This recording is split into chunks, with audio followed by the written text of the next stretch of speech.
नमस्कार साथियों, स्वागत है आप सभी का हिमालय एजुकेशन हब के इस प्लेटफॉर्म पर, जहां आज हम चर्चा करने जा रहे हैं एक ऐसे संगठन की जिसने अंतर्राष्ट्रीय व्यापार में अपनी महत्वपूर्ण भूमिका निभाई है।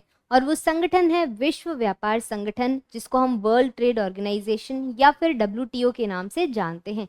तो आज हम जानेंगे कि WTO कब बना, क्या कारण रहे इसके बनने के पीछे। तो कुल मिलाकर हम WTO का इतिहास जानेंगे, साथ ही हम ये भी जानेंगे कि WTO के क्या क्या कार्य है, क्या क्या भूमिका है अंतर्राष्ट्रीय व्यापार के अंदर। लेकिन उससे पहले हम ये जानेंगे कि व्यापार शब्द का क्या मतलब है। आज के समय पर व्यापार सिर्फ वस्तुओं का आदान प्रदान नहीं है, लेकिन आज के समय पर वस्तुएं, सेवाएं और जो वित्तीय सेवाएं हैं वो सभी व्यापार में इंक्लूड है। और ये जो व्यापार है ये दो लोगों के, दो कंपनी के या फिर दो राष्ट्रों के मध्य भी होता है। तो अंतर्राष्ट्रीय व्यापार में WTO की भूमिका किस प्रकार से शुरू हुआ, ये दौर शुरू होता है तब जब 19वीं शताब्दी के अंदर हमें एक बहुत ही बड़ा अंतर या चेंज दिखाई देता है, जब जो प्राथमिक उत्पाद करने वाले देश थे, जो अर्थव्यवस्थाएं थी, उनकी महत्वपूर्णता जो थी वो कम हो गई, खत्म हो गई। जो प्राथमिक चीजें उत्पादन होती थी जिन कंट्रीज के अंदर, जिन देशों के अंदर, उनके बजाय औद्योगिक देश जो कि आपस में एक दूसरे के ग्राहक बन गए। औद्योगिक देश कौन से? वो देश, वो राष्ट्र जो कि खुद की मैन्युफैक्चर्ड चीजें, वस्तुएं हो गई, गुड्स हो गई, सर्विसेज हो गई, उनको एक दूसरे में ट्रांसफर करते थे।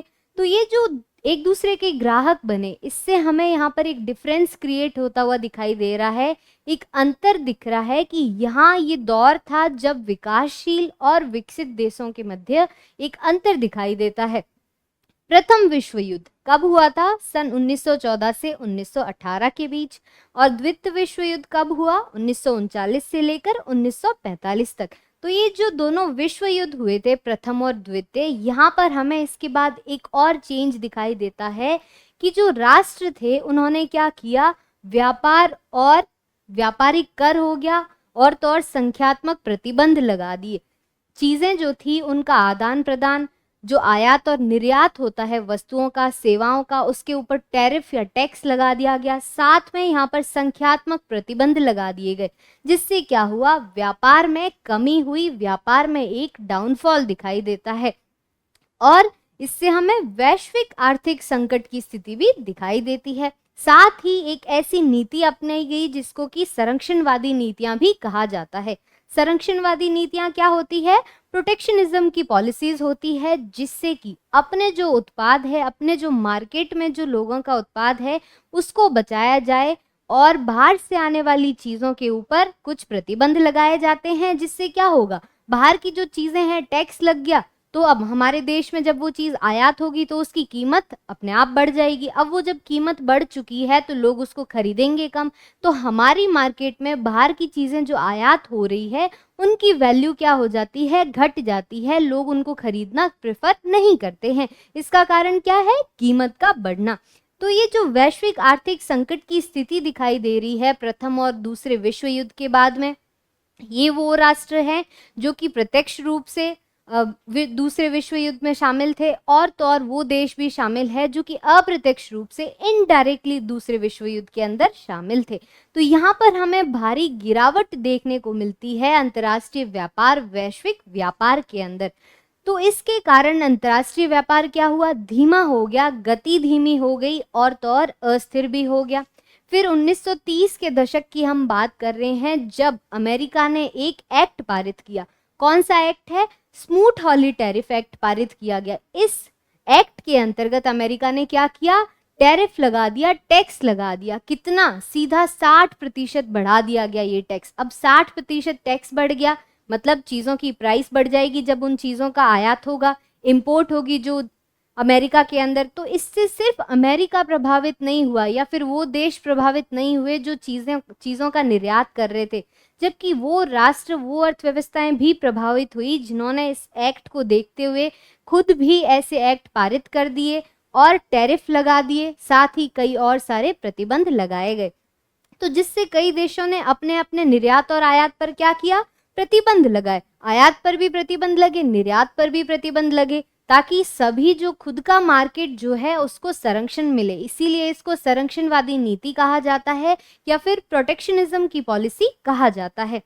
और विश्व व्यापारिक गतिविधियों में कितनी गिरावट देखने को मिलती है? हमें 40% की गिरावट हमें यहाँ पर देखने को मिल रही है, जिससे पूरे विश्व के अंदर महाद्वीपीय तनाव बढ़ गया, राष्ट्रों के देशों के बीच में आपसी तनाव बढ़ गया, आपसी मनमुटाव हो गए, जिसका कारण था टैक्स का, टैरिफ का लगाना और कई सारे प्रतिबंध भी लगाना। और ये प्रतिबंध इतने ज्यादा थे कि व्यापार ही 40% गिर गया। अब जरूरत क्या है? व्यापार फिर से बढ़ाने की। अब व्यापार को फिर से बढ़ाना है, ये जो गिरावट आई है इसको फिर से वापस बढ़ाना है व्यापार को। तो हमें क्या जरूरत है? एक ऐसे संगठन की जो कि अंतर्राष्ट्रीय व्यापार को आसान बना सके और पारदर्शिता ला सके। तो इसीलिए तो ये जो गंभीर आर्थिक संकट था द्वितीय विश्व युद्ध के बाद में आया, इसके बाद में व्यापार को फिर से सुधारने की जरूरत थी और इसीलिए एक संगठन आया जिसको कहते हैं गैट, GATT। इसकी फुल फॉर्म क्या है? General agreement on tariffs and trade. याद रखिएगा, GATT, general agreement on tariff and trade. तो ये संगठन कब आया? हम बात करेंगे 1947 की, जब विश्व को उच्च सीमा शुल्क देना पड़ता था और विभिन्न प्रकार की अन्य बाधाओं से भी जूझना पड़ा, जिससे व्यापार में क्या हुआ? गिरावट हुई।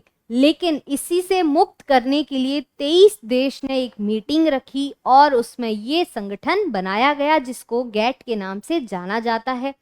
फिर गैट के मुख्य उद्देश्य क्या थे? क्या काम था गैट का? किस वजह से बनाया गया? तो इसका मेन रीजन है जो टैरिफ लग रहा है, सीमा शुल्क लग रहा है, जिसको हम टैक्स भी बोलते हैं, उसको कम करना था। सिर्फ एक ही उद्देश्य था और इसी के लिए गैट का निर्माण किया गया। गैट के अपने कानून थे, अपने नियम थे। तो उद्देश्य क्या थे गैट के? मुख्य उद्देश्य तो ये हो गया कि व्यापार की जितनी भी बाधाएं थी, जैसे कि टैरिफ या फिर कोटा, उसको कम करना। जिससे क्या होगा? जब कोई चीज आयात होगी किसी देश के अंदर तो उस पर सीमा शुल्क नहीं लगेगा, उसको कम कर दिया जाएगा, तो उसकी कीमत भी कैसी होगी? सामान्य होगी, लोग उसको खरीद सकते हैं। लेकिन इसका यहाँ पर एक नुकसान भी है कि जो खुद के देश की मार्केट है उसमें लोगों को थोड़ा सा नुकसान भी देखने को मिल सकता है, क्योंकि कई बार क्या होता है, दूसरे देशों से जो वस्तुएं आ रही है, आयात हो रही है, वो वस्तुएं सस्ती होती है। तो इसीलिए इनके खुद के मार्केट में भी प्रतिस्पर्धा बढ़ जाती है, कंपटीशन बढ़ जाता है। दूसरा है व्यापार में पारदर्शिता बढ़ाना। जो राष्ट्र है उनके मध्य जितना भी व्यापार हो रहा है उसके अंदर पारदर्शिता लाना, ताकि अंतर्राष्ट्रीय व्यापार और ज्यादा आसान हो जाए। तीसरे नंबर पर आता है सभी देशों के लिए समान अवसर प्रदान करना। गरीब देश हो चाहे अमीर देश हो, सबके बीच में एक समान अधिकार होना, समान अवसर प्रदान करना, जिससे कि क्या होगा? मुक्त व्यापार होगा, फ्री ट्रेड होगा, जिसको हम लिबरलाइजेशन भी बोल सकते हैं। कि ये जो लिबरलाइजेशन हो रहा है ट्रेड का, ये और साथ ही निष्पक्ष, मतलब कोई भी पक्षपात नहीं होगा व्यापार के अंदर। और इसीलिए व्यापार को बढ़ावा देने के लिए किसका निर्माण किया गया? गैट का निर्माण किया गया।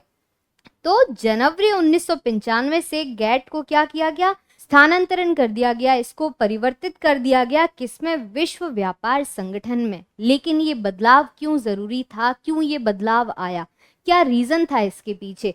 तो उरुग्वे दौर की बात हम करेंगे। ये उरुग्वे दौर हुआ था 1986 से लेकर 1994 तक। ये दौर क्या थी? एक व्यापारिक चर्चा थी बड़े स्तर पर, जहां पर गैट को रूपांतरित कर दिया गया WTO में। लेकिन WTO की जरूरत क्यों पड़ी? क्या ऐसी चीजें थी जो कि गैट में अपने आप में कमी थी, जिससे दूसरे संगठन की जरूरत महसूस हुई? तो ये जो व्यापारिक वार्ता थी, जिसकी एक श्रृंखला चली जो कि लगभग 8 साल चली है, सितंबर 1986 से लेकर मार्च 1994 तक ये वार्ता चली। और लंबे समय के डिस्कशन के बाद, चर्चा के बाद WTO का गठन किया गया। किसकी स्थापना हुई? WTO की स्थापना हुई। और WTO के अंदर और भी कई सारी अन्य चीजें थी, जिसके अंदर सिर्फ और सिर्फ ये जो टैरिफ टैक्स की बाधाएं थी उनको कम करना नहीं था, जबकि और भी कई सारी चीजें सम्मिलित थी, जैसे कि गैट्स क्या है? General agreement on trade in services. तो general agreement on trade in services है गैट, और साथ में ट्रिप्स भी है, trade related aspects of intellectual property rights. Intellectual property rights क्या होता है? बौद्धिक संपदा अधिकार।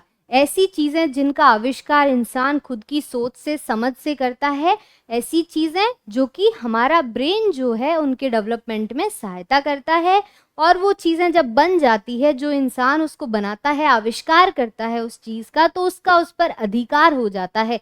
तो वो क्या हुआ, उस पर पेटेंट अधिकार होता है। तो ये ट्रिप्स में इंक्लूडेड था। साथ में ट्रिम्स अग्रीमेंट भी हुआ, ये है ट्रेड रिलेटेड इन्वेस्टमेंट मेजर्स। तो ये सभी डब्ल्यूटीओ के अंदर सम्मिलित किए गए कौन कौन से गेट्स, ट्रिप्स और ट्रिम्स, जिसने व्यापार नाम के इस शब्द को और भी ज़्यादा ब्रॉड कर दिया। ये एक बहुत ही ज़्यादा ब्रॉड टर्म बन गई।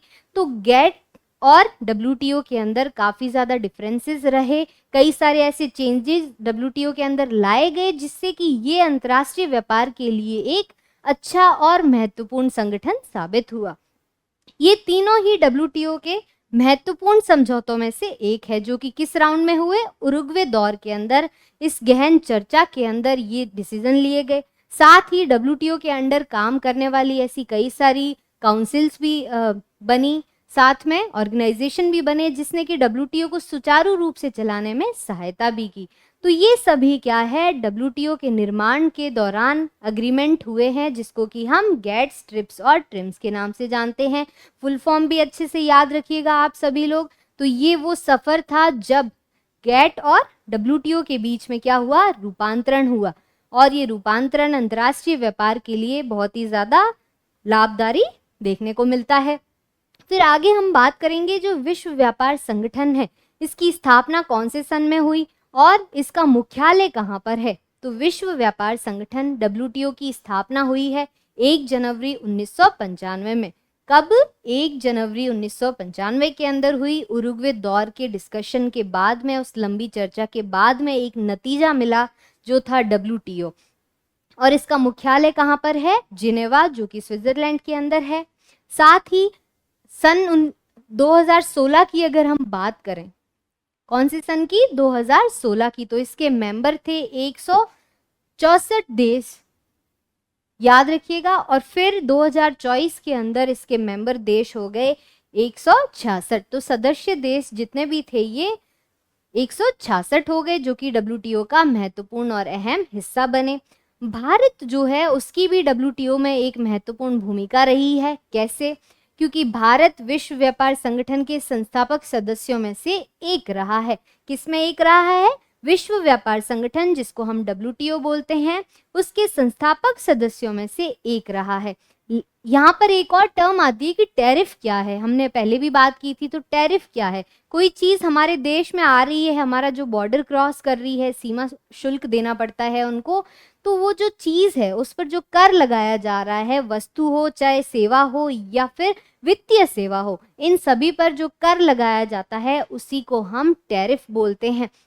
अब हम जानेंगे डब्ल्यूटीओ के मुख्य उद्देश्यों के बारे में कि क्या क्या उद्देश्य हैं डब्ल्यूटीओ के, क्यों ये हमारे लिए ज़रूरी है। तो डब्ल्यूटीओ क्या करता है? सबसे पहले तो व्यापार बाधाओं को कम करता है। अब टैरिफ जैसी बाधा तो कौन, गेट भी कम कर रहा था, जिसको हम general agreement on tariffs and trade कहते हैं। लेकिन डब्ल्यूटीओ के और भी कई सारे उद्देश्य हैं जो कि इसको गेट से बहुत ही बेहतर और मजबूत साबित करता है। तो डब्ल्यूटीओ व्यापार बाधाओं को कम करता है, जिसमें टैरिफ और अन्य कई प्रकार की बाधाएं आती है जिनको कम करना। दूसरा है निष्पक्ष व्यापार, मतलब देशों के बीच में निष्पक्ष व्यापार हो, सभी को समान अवसर मिले, जिससे कि अमीर और गरीब देश का जो डिफरेंस है वो कम किया जा सके। तीसरे नंबर पर आता है व्यापार विवादों का समाधान। व्यापार विवादों का समाधान, ये सबसे बड़ी कमी थी गेट की, जो कि वो फुलफिल नहीं कर पा रहा था। जितने भी विवाद होते थे उनका समाधान नहीं कर पाता था। लेकिन यहाँ डब्ल्यूटीओ में हमें एक बहुत ही अच्छा चेंज देखने को मिल रहा है कि व्यापार विवादों का समाधान, राष्ट्रों के बीच में किसी भी प्रकार का कोई व्यापारिक झगड़ा हो जाए, उसको सुलझाना डब्ल्यूटीओ के लिए कोई बड़ा मुद्दा नहीं है। बहुत ही आसानी से सामान्यतः ये झगड़े सुलझाए जाते हैं डब्ल्यूटीओ के द्वारा। तो जितने भी राष्ट्र हैं, जितने भी देश हैं, उनके बीच में किसी भी प्रकार का कोई भी डिस्प्यूट हो, कोई भी विवाद हो, वो डब्ल्यूटीओ के द्वारा सुलझाया जाता है। चौथा है पारदर्शिता, ट्रांसपेरेंसी बोलते हैं कि व्यापार नीतियों में खुलापन। जितनी भी व्यापार की नीतियां हैं वो ट्रांसपेरेंट होंगी और सभी देश उस चीज़ से अग्री करने चाहिए, उन नीतियों को, कानून को फॉलो करना भी ज़रूरी है। कोई भी राष्ट्र अगर उन नीतियों का उल्लंघन करता है तो उसके परिणाम उनको भुगतने पड़ते हैं। आखिरी है विकासशील देशों की मदद। ऐसे देश जो कि विकसित नहीं है उनकी मदद करता है डब्ल्यूटीओ। किस चीज में? व्यापार में। तो यहाँ हमें देखने को मिल रहा है कि गरीब देश जो है उनको एक बूस्ट मिल रहा है ताकि वो और ज्यादा विकसित हो सके, अपने विकास का, डेवलपमेंट का जो लेवल है उसको बढ़ाया जा सके। फिर डब्ल्यूटीओ जो है एक ऐसा संगठन है जो कि अंतर्राष्ट्रीय व्यापार में बहुत ही महत्वपूर्ण है। इसका कारण क्योंकि इसने वैश्विक व्यापार को बहुत ही इजी बना दिया, ट्रांसपेरेंट बना दिया, जिससे क्या होगा? विवाद तो सुलझेंगे ही। पहली बात, विवाद होंगे ही कम क्योंकि इतनी ट्रांसपेरेंसी है इसकी पॉलिसीज में, इसके नियम में, रूल्स में, रेगुलेशंस में। इसीलिए जो वैश्विक व्यापार को नियंत्रित करना डब्ल्यूटीओ के द्वारा काफी ज्यादा आसान हो गया। और डब्ल्यूटीओ जो है इसने वैश्विक व्यापार को क्या किया? बढ़ावा दिया और एक महत्वपूर्ण संगठन के रूप में उभरा। दुनिया में होने वाले लगभग 98% जो ट्रेड है, अंतर्राष्ट्रीय व्यापार जिसको बोलते हैं, 98%, सिर्फ पीछे 2% बचता है। बाकी का पूरा 98% जो व्यापार है वो डब्ल्यूटीओ के अंतर्गत होता है। याद रखिएगा, इसीलिए ये जो सभी सदस्य देश है डब्ल्यूटीओ के, जो कि कितने हैं? 166। फिलहाल के डेटा के अकॉर्डिंग 166 कंट्रीज है जो कि डब्ल्यूटीओ के अंतर्गत शामिल है, डब्ल्यूटीओ की मेंबर है। तो इन सभी के बीच में 98% व्यापार जो होता है वो डब्ल्यूटीओ के थ्रू होता है, इसकी पॉलिसीज, इसके नियम कायदे के अंडर होता है। इसीलिए विश्व व्यापार संगठन के लिए डब्ल्यूटीओ क्या है? एक महत्वपूर्ण भूमिका निभा रहा है। अब इसकी भूमिकाएं क्या है, क्या कार्य है वर्ल्ड ट्रेड ऑर्गेनाइजेशन के, उनके बारे में जानेंगे हम। पहली इसकी भूमिका या कार्य क्या है? सबसे पहले तो इसकी उत्पत्ति कब हुई, कब इसका, और क्या क्या इसके उद्देश्य है। तो उत्पत्ति हमने जानी थी कि 1 जनवरी 1995 को डब्ल्यूटीओ बना। फिर 15 अप्रैल 1994 की बात कर रहे हैं जब इस संगठन का उद्भव हुआ था। उससे पहले मराकेश नाम की एक जगह थी मोरक्को के अंदर, जहां पर एक समझौते पर हस्ताक्षर किए गए। कौन सा समझौता था वो? माराकेश समझौता कहा जाता है उसको।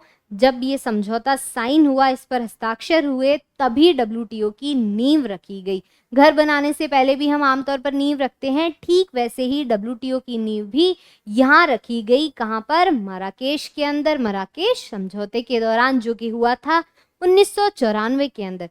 लेकिन हम अगर बात करें कि स्थापना कब हुई, तो स्थापना हुई थी 1 जनवरी 1995 के अंदर। ऑफिशियल तौर पर डब्ल्यूटीओ एक संगठन बना अंतर्राष्ट्रीय व्यापार का। फिर डब्ल्यूटीओ की जो स्थापना है उसने क्या किया? वैश्विक व्यापार को सुव्यवस्थित किया, व्यापक किया, मतलब और ज्यादा बड़ा किया, ब्रॉड किया।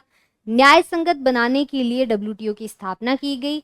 और तो और आधुनिक दुनिया की बढ़ती हुई जो व्यापारिक जटिलता है, अब व्यापार जटिलता कैसे बढ़ती है कि चीजों का भी व्यापार हो रहा है, सेवाओं का व्यापार हो रहा है, वित्तीय सेवाओं का भी व्यापार हो रहा है। तो ये जो इतने सारे चेंजेस हुए जो कि डब्ल्यूटीओ के अंदर इंक्लूडेड थे, उसकी वजह से डब्ल्यूटीओ को बनाया गया। और जो विविध आवश्यकताएं हैं आज के समय की इस जटिल भरे व्यापार की, इसीलिए डब्ल्यूटीओ क्या हुआ? एक महत्वपूर्ण कदम के रूप में उभरा। अब हम बात करेंगे कि वैश्विक व्यापार नियामक के रूप में डब्ल्यूटीओ का क्या महत्व है। किसका? डब्ल्यूटीओ का। तो डब्ल्यूटीओ क्या है? एकमात्र ऐसा अंतर्राष्ट्रीय संगठन है जो कि राष्ट्रों के मध्य व्यापार और वैश्विक नियमों का व्यवहार करता है। और इसके मुख्य कार्य कुछ इस प्रकार से है, जिसमें सबसे पहला तो ये हो गया, जो टैरिफ था उसको कम कर दिया गया, खत्म कर दिया गया, ताकि राष्ट्रों के बीच में व्यापार आसानी से हो सके। विवादों को सुलझाना और भी ज़्यादा इजी हो गया। कमिटीज़ थी, काउंसिल्स थी जो कि इजीली उन विवादों का निपटान कर सकती है। तो ये सभी कार्य कौन कौन से थे, वन बाय वन हम पढ़ेंगे। तो विश्वव्यापी व्यापार तंत्र के नियमों को नियत करता है। एक पॉलिसीज, नियम, रेगुलेशन सब डिसाइडेड होते हैं और ट्रांसपेरेंसी होती है। सभी राष्ट्रों को उन नीतियों के बारे में, उन रूल्स के बारे में पता होता है और उनकी पालना करना भी जरूरी होता है। विवादों का निपटारा, सबसे जो अच्छी बात थी डब्ल्यूटीओ की, जो कि इसमें एक बहुत ही बड़ा सुधार था, वो था विवादों का निपटारा, जो कि गैट में नहीं था। तो जितने भी सदस्य देश थे, जो मेंबर्स थे, उनके बीच में जितने भी विवाद उत्पन्न होते थे, उनका निपटारा करना डब्ल्यूटीओ का क्या है, महत्वपूर्ण कार्य है। विश्व व्यापार संगठन डब्ल्यूटीओ का कार्य केवल वस्तुओं के व्यापार तक सीमित नहीं है, बल्कि ये अन्य महत्वपूर्ण क्षेत्रों को भी सम्मिलित करता है। जैसे हमने ट्रिम्स और ट्रिप्स की बात की थी, या फिर गेट्स की बात की थी, ये सभी भी डब्ल्यूटीओ के अंदर क्या है, सम्मिलित है। फिर अपने कार्यों में इसने क्या किया, दूरसंचार, बैंकिंग, बीमा और डिजिटल व्यापार जैसी सेवाओं के साथ साथ इंटेलेक्चुअल प्रॉपर्टी राइट्स को भी शामिल किया, जिसको कि हम क्या कहते हैं, बौद्धिक संपदा अधिकार कहते हैं। तो ये सारी चीजें, ये सारे विषय जो है वो गैट में नहीं थे, लेकिन डब्ल्यूटीओ में सम्मिलित किए गए। तो ये संगठन क्या हुआ, अपने आप में बड़ा हुआ। और गैट क्या था, एक अस्थायी संगठन था, जबकि डब्ल्यूटीओ की स्थापना जो हुई थी वो एक स्थायी संगठन के रूप में हुई थी, ताकि अंतर्राष्ट्रीय व्यापार और ज़्यादा आसान हो जाए और ज़्यादा ट्रांसपेरेंट हो जाए। बात की थी हमने बौद्धिक संपदा अधिकार की, जिसको क्या बोलते हैं, इंटेलेक्चुअल प्रॉपर्टी राइट्स, आईपीआर। तो ये कौन से राइट्स है, ये ऐसे लीगल राइट्स है जो इंसान अपने ब्रेन से सोच के किसी चीज़ का इनोवेशन करता है, आविष्कार करता है, तो उस पर ये राइट्स मिलते हैं, जिसको कि आईपीआर कहा जाता है। तो किसी व्यक्ति या फिर संस्था को उसकी सोच, रचनात्मकता या फिर आविष्कार पर ये आईपीआर मिलते हैं, इंटेलेक्चुअल प्रॉपर्टी राइट्स मिलते हैं, ताकि कोई और उस चीज़ को कॉपी ना कर पाए। अब ये राइट्स कौन कौन से हैं, जैसे कि पेटेंट हो गया, कॉपीराइट हो गया और ट्रेडमार्क हो गया। तो पेटेंट क्या हो गया, किसी ने इनोवेशन की कोई नई अपने मस्तिष्क से सोचकर, तो उस चीज़ पर उसका क्या हो जाता है, पेटेंट हो जाता है। कॉपीराइट, फिल्म्स हो गई, बुक्स हो गई, उस पर कॉपीराइट होता है। ट्रेडमार्क का मतलब है कोई ब्रांड का लोगो हो गया, कोई कंपनी का लोगो हो गया, कंपनी का अपना नाम है, तो उस पर ट्रेडमार्क सेट हो जाता है। तो ये सारी चीज़ें जो है ये डब्ल्यूटीओ के अंदर सम्मिलित की गई। और भी इसके कई सारी महत्ता है, जैसे कि कार्यों का व्यापक दायरा। जो कार्य थे डब्ल्यूटीओ के वो काफ़ी ज़्यादा व्यापक हो गए, इसका दायरा बढ़ गया। वैश्विक व्यापार वार्ताओं के लिए मंच प्रदान करना, जितने भी राष्ट्र थे उनके मध्य व्यापार होता था, तो डब्ल्यूटीओ ने क्या किया, उसको एक मंच प्रदान किया। अब आपकी क्लास में ग्रुप है एक, उसको कोई विवाद करना है या किसी चीज़ पर चर्चा करनी है, तो एक मंच चाहिए वहाँ पर, ताकि एक ऐसी स्थिति आए जहाँ पर कॉमन डिसीजन लिया जा सके सभी मेंबर्स के द्वारा। तो ठीक वैसे ही डब्ल्यूटीओ का जो कार्यों का दायरा था वो काफ़ी ज़्यादा व्यापक था, और जितना भी वैश्विक व्यापार, वैश्विक जितने भी राष्ट्र थे जो कि व्यापार में इंक्लूडेड थे, उनके लिए एक मंच प्रदान किया गया। किसके द्वारा, डब्ल्यूटीओ के द्वारा। तो यहाँ पर देशों को आपसी बातचीत के माध्यम से व्यापार समझौतों तक पहुँचने का अवसर मिलता था। मतलब सभी लोग कोई चीज़ डिसाइड करेंगे और एक ऐसे समझौते पर पहुँचेंगे जहाँ सबको इक्वल अवसर मिल रहा है। साथ ही डब्ल्यूटीओ की संरचना में मंत्री स्तरीय सम्मेलन क्या होते हैं, डब्ल्यूटीओ में हर 2 साल के अंदर जो सम्मेलन होता है, जिसमें सभी राष्ट्रों के जो व्यापार मंत्री है, जो ट्रेड मिनिस्टर्स है, वो आते हैं। फिर वहाँ मीटिंग होती है और फिर जितने भी नए पॉलिसीज, नियम होते हैं, उनके ऊपर चर्चा होती है, और फिर वो चर्चा होने के बाद उन नियमों पर साइन होता है और सभी मेंबर कंट्रीज को वो नियम फॉलो करने होते हैं। साथ ही इसके अंदर सामान्य परिषद, जिसको काउंसिल बोलते हैं, विवाद समाधान निकाय। क्यों, क्योंकि ये सबसे बड़ी खासियत थी डब्ल्यूटीओ की कि इसने विवाद समाधान निकाय बनाया, जिससे विवाद का समाधान क्या हुआ, इजी हुआ। व्यापार नीति समीक्षा, जितनी भी व्यापार की नीतियां हैं उनकी समीक्षा के लिए भी एक कमेटी बनाई गई। तो ये सारे जो निकाय है वो डब्ल्यूटीओ का एक अहम हिस्सा बने, और डब्ल्यूटीओ की जो कार्य प्रणाली है उसको और ज़्यादा आसान बनाया गया और ज़्यादा सुचारू रूप से चलाने के लिए इन सभी को बनाया गया। तो ये प्रभावी और समेकित बनाते हैं किसको, डब्ल्यूटीओ को। इम्पैक्टफुल बनाते हैं, पावरफुल बनाते हैं, मजबूत बनाते हैं। इसीलिए ये जो सब मेंबर कंट्रीज़ है, इनके भले के लिए और अंतर्राष्ट्रीय व्यापार को सुचारू रूप से चलाने के लिए विभिन्न प्रकार के अग्रीमेंट्स हुए, विभिन्न प्रकार की काउंसिल्स हुई, और यहाँ पर लोग इजीली डिसाइड कर सकते हैं कि कौन कौन सी नीतियाँ बनाई जा सके। अगर कोई देश, कोई राष्ट्र किसी नियम का उल्लंघन कर रहा है, तो इस मीटिंग में उस चीज़ की चर्चा की जा सकती है और एक नतीजे पर पहुंचा जा सकता है। साथ ही गलती करने वाला देश जो कि नियम तोड़ता है, किसी कानून का उल्लंघन करता है, तो उस चीज को, उस राष्ट्र को अपनी गलती का भुगतान भी करना होता है।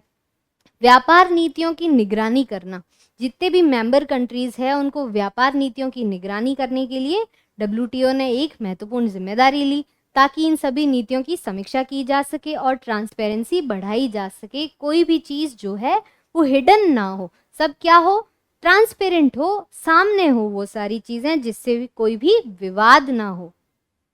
फिर हम बात करेंगे गैट और डब्ल्यूटीओ के बीच में अंतर। गैट क्या है? General agreement on tariffs and trade. WTO world trade organisation. अब इनके बीच में अंतर क्या है? इतनी सारी चर्चा की हमने कि किस प्रकार से गैट को रूपांतरित करके डब्ल्यूटीओ बनाया गया, तो हमें कुछ चीज़ें तो समझ आ गई है, लेकिन क्लियर यहाँ पर डिफरेंसेस ये है कि गैट जो है उसका मुख्य कार्य क्या था कि जो व्यापार करने पर टैरिफ लगता है, जो टैक्स लगता है, उसको कम करना था। लेकिन डब्ल्यूटीओ का जो कार्य क्षेत्र है वो काफ़ी ज़्यादा व्यापक है। इसके अंदर जितनी भी बाधाएं आती है व्यापार में, चाहे वो टैरिफ हो, और कई सारी ऐसी चीज़ें इंक्लूड की गई जो कि गैट में नहीं थी, जैसे कि सेवाएं हो गई, बौद्धिक संपदाएं जिसको इंटेलेक्चुअल प्रॉपर्टी बोलते हैं, कृषि और विवाद समाधान भी शामिल है। ये सारी चीज़ें, इन दोनों में डिफरेंस है। गैट का सिर्फ एक ही उद्देश्य था, टैक्स को कम करना, खत्म करना, जबकि डब्ल्यूटीओ का कार्य क्षेत्र, इसके उद्देश्य काफ़ी ज़्यादा थे। डब्ल्यूटीओ के पास में विवाद निपटान की जो बाध्यकारी व्यवस्था है, मतलब जो बाध्यकारी व्यवस्था है डब्ल्यूटीओ की, वो काफ़ी ज़्यादा महत्वपूर्ण, इम्पॉर्टेंट साबित हुई, जिससे कि जितने भी राष्ट्रों के मध्य विवाद होते थे वो जल्दी से सुलझ जाते थे, जबकि गैट के पास ऐसी किसी भी प्रकार की कोई सुविधा नहीं थी। अगला है डब्ल्यूटीओ एक स्थायी और संगठित संस्था है। कैसी संस्था है? स्थायी और संगठित, जिसका निर्माण कब हुआ? 1 जनवरी 1995 के अंदर। जबकि गैट क्या था? एक अंतरिम समझौता था। अंतरिम समझौता, ये स्थायी नहीं था, परमानेंट नहीं था। वैश्विक व्यापार के बढ़ते जटिल स्वरूप और नए आर्थिक मुद्दों के चलते डब्ल्यूटीओ की स्थापना क्या हुई? आवश्यक हुई। और तो और हमें आज अगर हम देखें व्यापार, अंतर्राष्ट्रीय व्यापार के नज़रिए से, तो डब्ल्यूटीओ जो है ये काफ़ी महत्वपूर्ण संगठन साबित हुआ है। अब डब्ल्यूटीओ और गैट में हमने फ़र्क देख लिए, तो यहाँ हम ये भी देखेंगे कि डब्ल्यूटीओ के फ़ायदे क्या क्या है जो कि गैट में नहीं थे। यहाँ हमें कई सारे फायदे देखने को मिलते हैं, जैसे व्यापक दायरा, सभी प्रकार के व्यापार को कवर करता है, जिसमें गुड्स भी आ गई, सर्विसेज भी आ गई, और जितनी भी चीज़ें हैं जैसे कि फाइनेंशियल सर्विसेज हो गई, वो सभी इंक्लूडेड है। मजबूत कानूनी ढांचा, इसके रूल्स एंड रेगुलेशंस काफ़ी ज़्यादा स्ट्रिक्ट है, मजबूत है, सबको ये नियम कायदे फॉलो करना ज़रूरी होता है, और ये बाध्यकारी नियम है। बेहतर विवाद समाधान, मतलब तेज़ी से कोई भी विवाद हो उसका समाधान हो जाता है, प्रभावी विवाद समाधान होता है। साथ ही यहाँ पर ट्रांसपेरेंसी, जिसको पारदर्शिता बोलते हैं, वो भी देखने को मिलती है, जो कि अंतर्राष्ट्रीय व्यापार, जहाँ पर इतने सारे राष्ट्र आपस में व्यापार कर रहे हैं, वहाँ पर ज़रूरी भी है पारदर्शिता का होना, वरना विवाद बढ़ते ही रहेंगे, कभी सॉल्व होंगे ही नहीं। तो यहाँ पर स्पष्ट नियम और प्रक्रियाएं लिखी गई है और वो अग्रीमेंट बनते हैं, उन रूल्स एंड रेगुलेशंस पर साइन करती है मेंबर कंट्रीज। जो गरीब देश थे, विकासशील देश थे, उनके लिए विशेष प्रावधान बनाए गए ताकि उनको बूस्ट मिले, वो भी ग्रोथ कर पाए। तो ये अंतर थे, या फिर ये हम कह सकते हैं डब्ल्यूटीओ में बेहतर है किसकी तुलना में? गैट की तुलना में। इसीलिए क्या हुआ, डब्ल्यूटीओ एक और ज़्यादा इम्पॉर्टेंट, महत्वपूर्ण भूमिका निभाने वाले संगठन के रूप में साबित हो गया। अब हम कुछ क्वेश्चंस हल करेंगे जितना हमने पढ़ा है उसके बेसिस पे, जिसमें फर्स्ट क्वेश्चन है, विश्व व्यापार संगठन जिसको डब्ल्यूटीओ कहा जाता है, इसकी आलोचना का एक मुख्य आधार क्या है? कोई भी संगठन हो उसकी आलोचना तो होनी आम बात है, क्योंकि किसी भी संगठन में किसी प्रकार की कमी तो होती ही है, कोई 100% परफेक्टली कार्य नहीं कर सकता। तो डब्ल्यूटीओ की भी आलोचना होती है, तो वो आलोचना किस बेसिस पे होती है, क्या आलोचना होती है? इसने सदस्य देशों के बीच में व्यापार शुल्कों को पूरी तरह समाप्त कर दिया, जिससे घरेलू उद्योगों को कोई संरक्षण नहीं मिला। दूसरा है, यह विकसित देशों को विकासशील देशों के उत्पादों के लिए अपने बाजारों को पूरी तरह खोलने के लिए मजबूर करता है। तीसरा है, अमीर और गरीब देश के बीच में आर्थिक असमानता को बढ़ा रहा है क्योंकि प्रभावशाली राष्ट्र अपने वाणिज्यिक हितों को प्राथमिकता देते हैं। चौथा ऑप्शन है इसमें स्वास्थ्य, श्रमिक अधिकार और पर्यावरण जैसे मुद्दों को व्यापार नियमों पर प्राथमिकता दी गई है। तो इस क्वेश्चन का सही आंसर क्या है कि डब्ल्यूटीओ जो है, कुछ लोगों का मानना है कि डब्ल्यूटीओ अमीर और गरीब देश के मध्य जो आर्थिक असमानता है, जो डिफरेंस है, वो ज़्यादा बढ़ा रहा है। इसका क्या कारण है? क्योंकि प्रभावशाली राष्ट्र जो है वो अपने वाणिज्यिक हितों को प्राथमिकता देते हैं। तो डब्ल्यूटीओ क्या करता है, इन जो राष्ट्र है जो प्रभावशाली है औद्योगिक रूप से हो, चाहे इनकी जो अर्थव्यवस्था है वो जो इतना प्रभाव है इनका, इसकी वजह से कहीं ना कहीं डब्ल्यूटीओ भी, तो जो प्रभावशाली राष्ट्र है उनके हित में डब्ल्यूटीओ फैसला लेता है, ऐसा कुछ लोगों का मानना है। जिससे क्या हो रहा है, जो गरीब देश हैं उनके हितों का उल्लंघन किया जा रहा है, उनको इस चीज़ का नुकसान हो रहा है। तभी यहाँ पर गरीब और अमीर देश के बीच का ये जो फर्क है ये बढ़ता हुआ नजर आ रहा है। नेक्स्ट क्वेश्चन है, डंपिंग की प्रथा का तात्पर्य क्या है? ये एक बहुत ही अच्छी टर्म है जो कि अंतर्राष्ट्रीय व्यापार में आमतौर पर देखने को मिलती है। डंपिंग है क्या आखिरकार?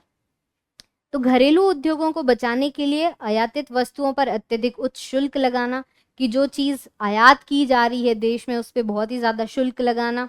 दूसरा है विकासशील देशों में उनके सस्ते श्रम का शोषण करना और वस्तुओं का उत्पादन करना। तीसरे नंबर पर आता है विभिन्न कारणों से किसी वस्तुओं को दो अलग अलग देशों में भिन्न भिन्न कीमतों पर बेचना, कि कोई वस्तु है उसको दो अलग देश में भिन्न कीमत पर बेच रहे हो, एक पर ज़्यादा कीमत में बेच रहे हो और एक में बहुत ही ज़्यादा सस्ते दाम में बेच रहे हो। तीसरा है किसी देश के वित्तीय भंडार को समाप्त करने के उद्देश्य से जानबूझकर अत्यधिक आयात करना।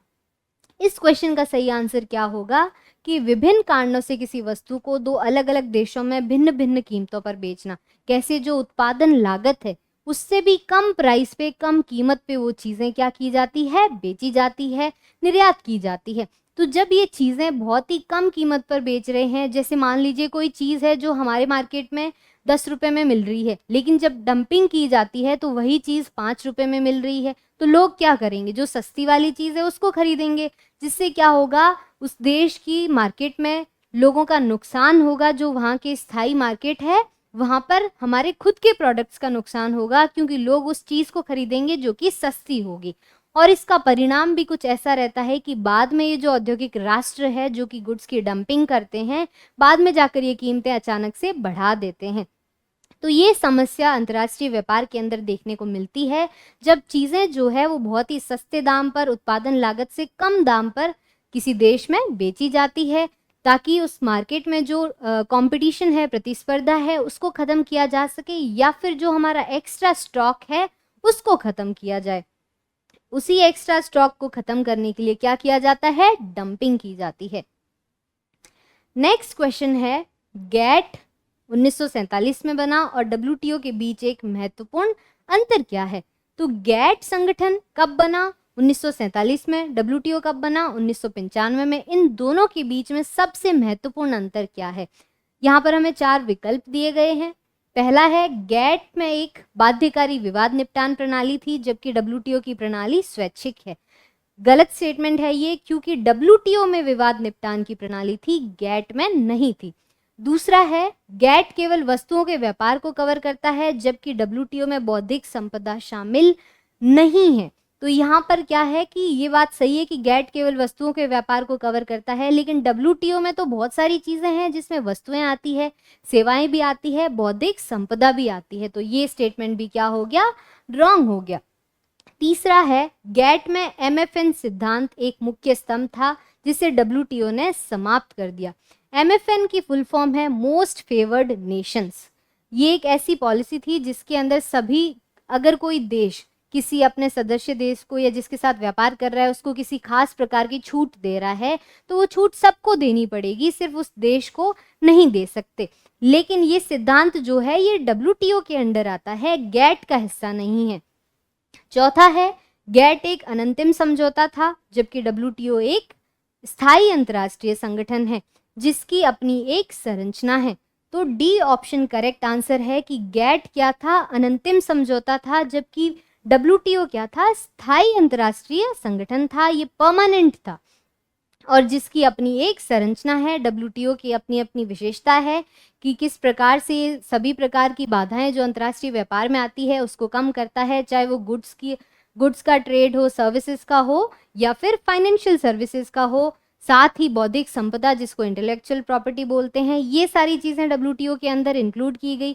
साथ ही इसकी संरचना में विवाद निपटान की प्रणाली को भी इंक्लूड किया गया, जिससे कि जितने भी विवाद होते हैं राष्ट्रों के मध्य वो आसानी से सुलझाए जा सके। तो ये क्या थी? डब्ल्यूटीओ की खास बात थी कि डब्ल्यूटीओ में बहुत सारी चीजें शामिल की गई। ये संगठन अपने आप में ही बहुत ज्यादा व्यापक था। तो आज के सेशन में इतना ही, मिलते हैं एक और मजेदार सेशन में, तब तक के लिए धन्यवाद।